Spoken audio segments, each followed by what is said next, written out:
Hey, it's Josh Vergara from Android Authority once again from the Huawei Ascend Mate 7 launch event, but they also have another phone here that could be considered Huawei's, let's say, mid-tier phone, but it does pack quite a bit of power underneath to be able to contend with some of the best out there. We do have the Ascend G7 right here, and it has a lot of the same design aspects from the Mate 7, including this metal design that has a very rigid feel to it, but provides a very nice slender device all around with a nice feel on the sides that is easily grippable. But this 5.5-inch screen is a 720p resolution screen, and you can see right here that it does exude the Emotion UI quite well. The Emotion UI has continued to get even better, and it continues to with themes that are available from users that have really tried to customize the experience to what they believe the users really want. Looking at some of the elements here, we do have the quick settings here and the notification drop-down, and the recent app screen that is available with all the lovely transitions that go in and out of all the different applications. Now, taking a look at the actual specifications that are underneath the hood, we have a Qualcomm Snapdragon 410 that is a quad-core processor with 1.2 gigahertz.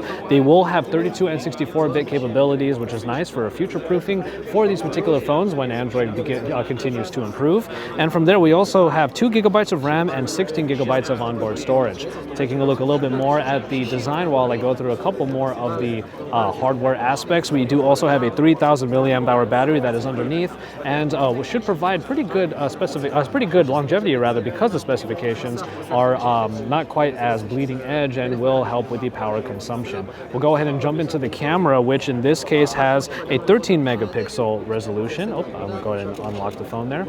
And we have the same kind of viewfinder that we have from the other phone. I'm looking at the front-facing camera at the moment, but here is the viewfinder for the rear-facing camera. Again, this is a 13 megapixel camera that allows for some of the features from before. You have the photo mode, the video mode, and also an all-focus mode that allows you to pretty much get a bit of a depth of field shot. Looking at some of the modes that are available here, we do have all of these here, everything from beauty mode to HDR to panorama.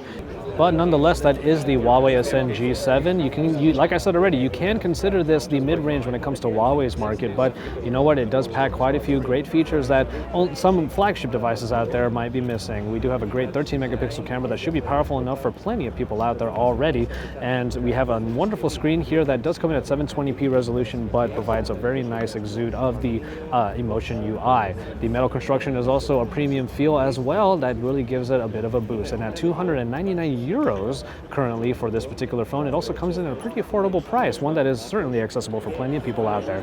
So that is the Huawei Ascend G7, and we are going to go ahead and head over for even more coverage here at IFA in Berlin 2014. Make sure you keep it tuned here at Android Authority, because we are your source for all things IFA 2014.